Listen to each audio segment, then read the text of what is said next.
हाल ही में web series panchayat का तीसरा सीजन आया। इसमें गांव की महिला सरपंच सिर्फ कागजों में सरपंच रहती हैं और असल में सारे फैसले उनके पति लेते हैं। कम से कम पहले 2 सीजन्स में तो यही देखा गया। लेकिन ये पर्दे वाली दुनिया है। असल दुनिया से हम आपके लिए इसके ठीक उलट एक कहानी लेकर आए हैं। शायद आपको यकीन ना हो, लेकिन कहानी राजस्थान की एक ऐसी महिला सरपंच की है जिसने संयुक्त राष्ट्र में ऐसा भाषण दिया कि एक अधिकारी उन्हें गले लगाने के लिए उठ खड़ी हुई।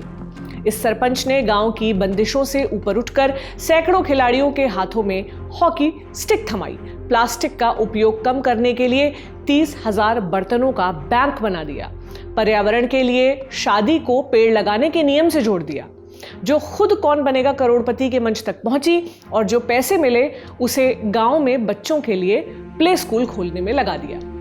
इंडिया टुडे मैगजीन में छपी हमारे साथी आनंद चौधरी की इस खास रपट के जरिए देखिए कहानी राजस्थान के झुंझुनू जिले के लांबी अहीर गांव की सरपंच नीरू यादव की।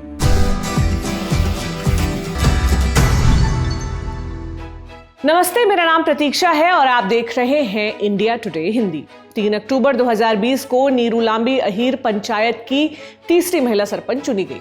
उस वक्त ये गांव विकास में काफी पिछड़ा हुआ था। गांव की गलियों में हर समय गंदा पानी भरा रहना और सरकारी जमीन अतिक्रमण जैसी समस्याएं थी। न खेल का मैदान था, न ही खेल का माहौल। लेकिन नीरू ने हालात बदलने की ठानी और सरपंच चुने जाने के 5 महीने बाद ही उन्होंने गांव में लड़कियों की हॉकी टीम तैयार करने का फैसला लिया। देखिए, मेरा खुद का बचपन से जो है खेल के प्रति बड़ा रुझान था और मुझे खुद को खेलने का बहुत शौक था। लेकिन कुछ परिस्थितियां ऐसी थी कि मैं खुद खेल नहीं पाई। तो जब मैं गांव में शादी करके आई तो मैंने यहाँ पर भी इस प्रकार का माहौल देखा कि बहुत सी लड़कियां हैं जिनके अंदर प्रतिभाएं हैं, लेकिन फैमिली सपोर्ट नहीं है या समाज का सपोर्ट नहीं है। उस वजह से वो प्रतिभाएं घर में दब गई हैं। तो मैंने फिर ये बीड़ा उठाया कि मेरे पंचायत की जो लड़कियाँ खेलना चाहती हैं, वास्तव में जिनके अंदर प्रतिभाएं हैं, जो आगे आना चाहती हैं, तो क्यों ना उन लड़कियों को इकट्ठा किया जाए और उनको खेल के क्षेत्र में आगे बढ़ाया जाए ताकि वो अपना खेल के क्षेत्र में भी करियर बना सके। इसके लिए फिर मैंने प्रयास किया और अपनी पंचायत में जो लड़कियां हॉकी अच्छा खेलती हैं और खेलना चाहती हैं, जो उन लड़कियों को मैंने इकट्ठा करना शुरू किया। नीरू के प्रयास से लड़कियां हॉकी खेलने के लिए तैयार तो हो गई, लेकिन उनके सामने चुनौतियों का अंबार खड़ा था। किसी ने लड़कियों को खेलने से ही मना कर दिया तो किसी ने कपड़ों पर सवाल उठाने शुरू कर दिए। शुरुआत में मुझे काफ़ी समस्याओं का सामना करना पड़ा क्योंकि ग्रामीण परिवेश है और जिस प्रकार का माहौल है, पेरेंट्स जल्दी लड़कियों को अलाउ नहीं करते खेल पे फील्ड पे भेजने के लिए, खेलने के लिए। तो उनके पेरेंट्स को मनाना, फिर उनकी ड्रेस को लेकर काफ़ी चैलेंजेज आए। गांव के अंदर स्पोर्ट्स ड्रेस के अंदर खेलना वो काफ़ी चैलेंजिंग था मेरे लिए। तो उस चैलेंज को फेस किया मैंने और उसके बाद लेकिन क्योंकि एक महिला सरपंच और एक गाँव की बहू होने के नाते जब एक महिला बात करने के लिए परिवार से जाती है तो कहीं ना कहीं परिवार वालों को भी लगता है कि एक महिला अगर बच्चियों को आगे बढ़ाने का प्रयास कर रही है तो वो सही दिशा के अंदर है।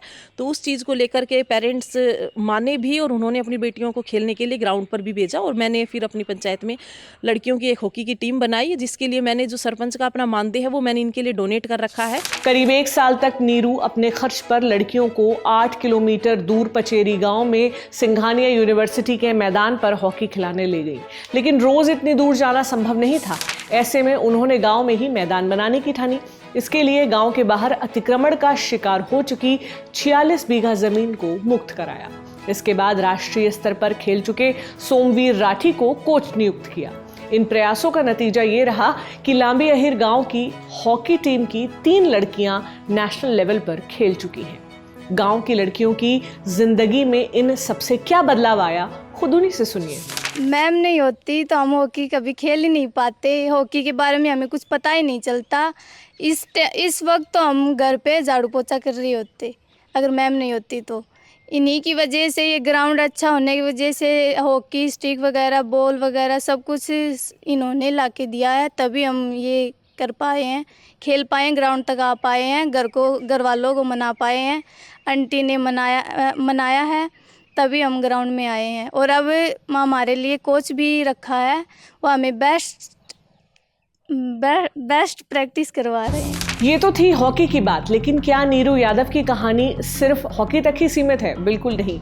नीरू कौन बनेगा करोड़पति के 15वें सीजन में नजर आई। शेखावाटी से हॉट सीट पर पहुंचने वाली ये पहली महिला है।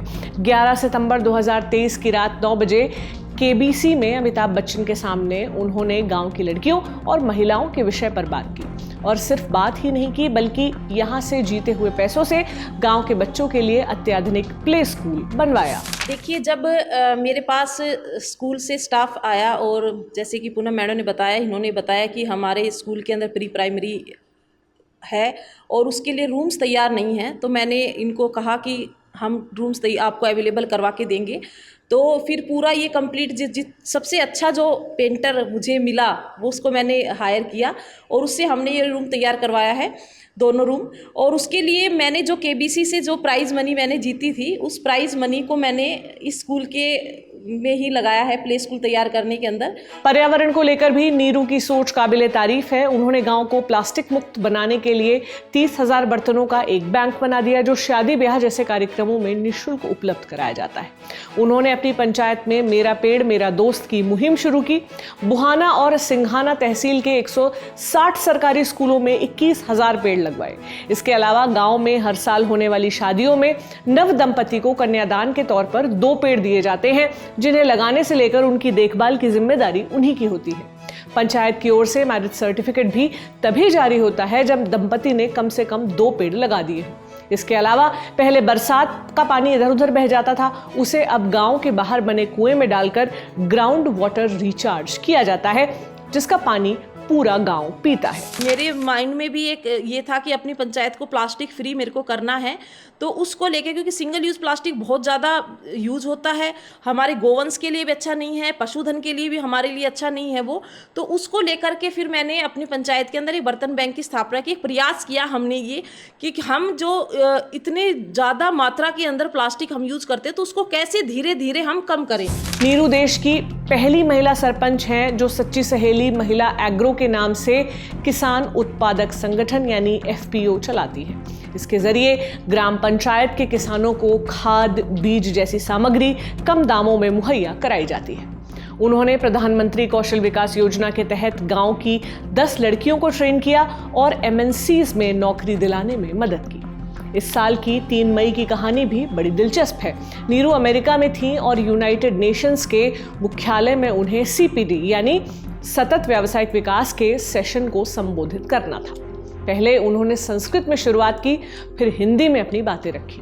उनका शानदार जीवन देखकर यूनाइटेड नेशंस पॉपुलेशन फंड की स्थानीय प्रतिनिधि एंड्रिया वोजनार ने उन्हें गले लगाने के लिए उठ खड़ी हुई और लगे हाथ संयुक्त राष्ट्र में काम करने का प्रस्ताव रख दिया। इस पर उन्होंने कहा, मुझे अभी तो अपने गांव में बहुत से बदलाव लाने हैं, इसलिए मेरी ज़रूरत यहाँ से ज़्यादा मेरे गांव को है। ये कहानी थी नीरू यादव की, जिन्होंने अपनी सोच, हौसले और मेहनत के बलबूते खेल से संयुक्त राष्ट्र तक परचम लहराया।